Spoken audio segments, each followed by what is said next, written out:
Bonjour, bienvenue dans ma bibliothèque. Nous sommes à Montréal le 11 mars 2014. Mon nom est Bruno Lalonde. Alors aujourd'hui, on va analyser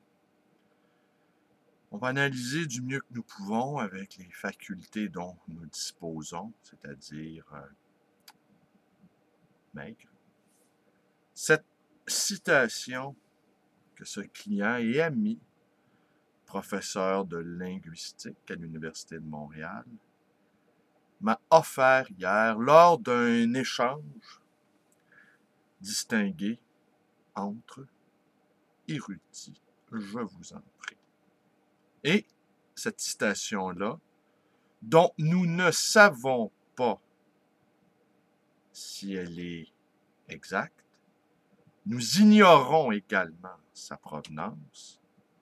Ce que nous savons, cependant, c'est que nous l'avons attribuée à Jacques Lacan.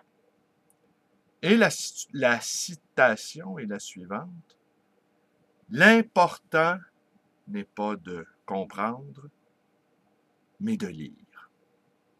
L'important n'est pas de comprendre, mais de lire. À cette affirmation se succède une autre interrogation. Est-ce que Jacques Lacan a toujours dit les choses que Jacques Lacan a dites? Bonne question. L'important n'est pas de comprendre, mais de lire.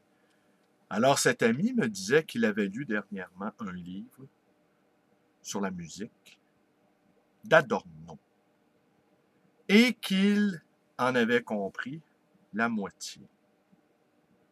Et l'autre moitié, l'obscurité totale, l'ésotérisme le plus opaque également. Alors je lui ai demandé, es-tu bien sûr d'avoir compris la bonne moitié? Peut-être que la moitié qui t'a échappé était l'essentiel du texte d'Adorno. Comment savoir, m'a-t-il répliqué. Alors moi, je lui ai rappelé qu'à l'âge de 15 ans, j'avais lu de façon très méthodique, en n'y comprenant pratiquement rien, Pour une morale de l'ambiguïté de Simone de Beauvoir.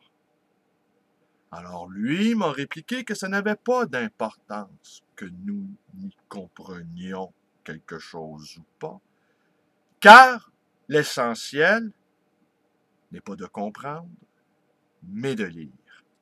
C'est là qu'il a glissé la fameuse citation apocryphe de Jacques Lacan. Alors là, nous avons continué à échanger, nous sommes envoyés des titres que nous avons lus, en présumant peut-être comprendre la bonne partie qu'il fallait comprendre, ou encore en s'avançant dans la pénombre, en essayant de comprendre par bribes des auteurs un peu obscurs. Mais il jugeait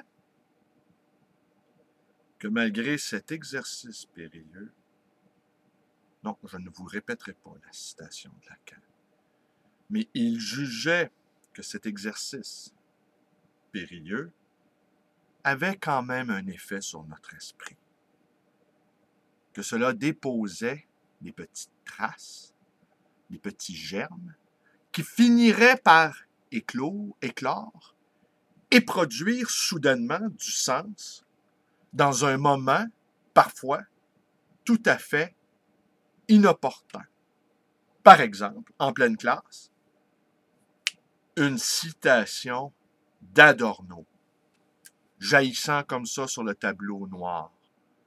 Non, il n'y a pas de tableau noir dans la classe de mon ami. En pleine envolée oratoire, Adorno. Et les étudiants les plus érudits, les plus ferrés diront « Oh, il est fort, ce prof. Il nous cite du Adorno. Est-ce que tu as compris quelque chose? » Non, mais l'essentiel n'est pas de comprendre. L'essentiel, c'est de recevoir. Ah, déjà, avançons-nous un tout petit peu dans ce mystérieux aphorisme d'un Lacan apocryphe? Je n'en sais trop rien. Alors, combien d'entre nous avons-nous lu de ces livres où nous n'y comprenions que dalle? On n'ira pas avouer que nous avons passé des soirées à décrypter laborieusement. Oui, quand je dis décrypter, on aura bien compris ici que j'exagère. Des textes qui nous paraissaient vraiment énigmatiques.